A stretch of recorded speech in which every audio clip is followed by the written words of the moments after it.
I thought I was in a perfect relationship until his phone lit up with a message from his friend.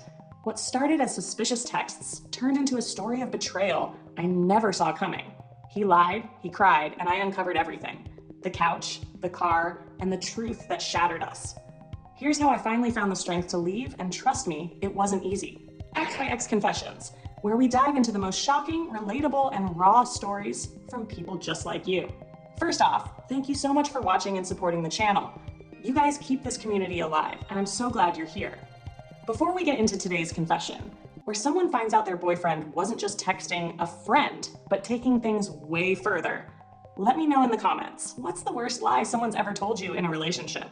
And if you enjoy these videos, don't forget to smash that like button, subscribe, and hit the bell so you never miss a new story. Trust me, you don't want to miss what we've got coming next. Now, let's get into it. I'm 20, and I thought I knew what love was. I thought he was different. I thought I was smarter. I grew up watching my sister go back to her ex over and over again. He'd lie, cheat, cry, and promise her the world. I'd watch her pack her bags, swear she was done, and then unpack them again the next day. I told myself I'd never be like that. Never. And then I met him, my boyfriend of almost 2 years. We had history. He knew me better than anyone, and I thought he loved me the way I loved him. But love doesn't lie, and it doesn't sneak around behind your back. It started small. You know how it always does. He became busy all the time, started taking calls in the other room, his phone glued to his side.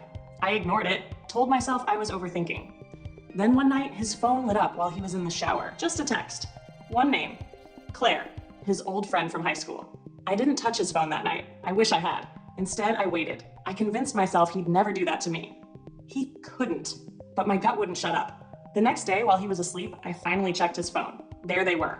Weeks of messages, jokes I didn't get, plans I hadn't heard about, pet names that weren't mine. And the one that killed me?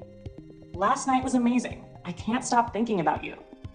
When I confronted him, he swore it was nothing, that he was just venting to her, that it didn't mean anything, that he was confused.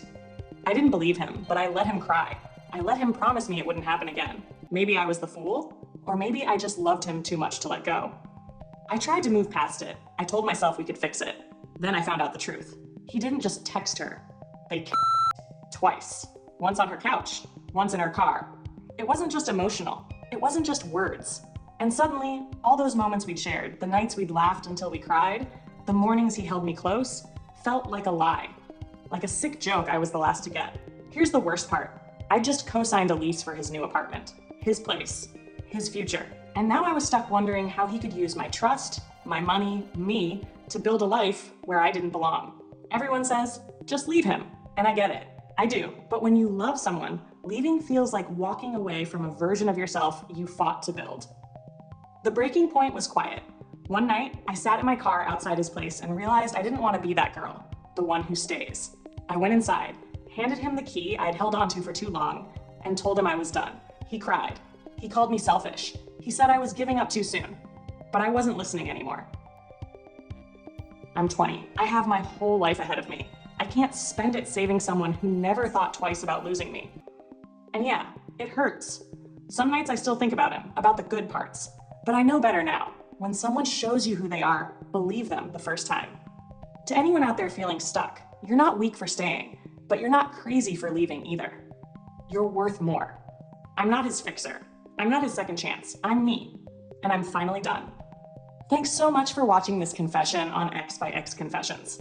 If you enjoyed this video, don't forget to smash that like button, subscribe, and hit the bell icon so you're the first to know when our next story drops. Now, I want to hear from you.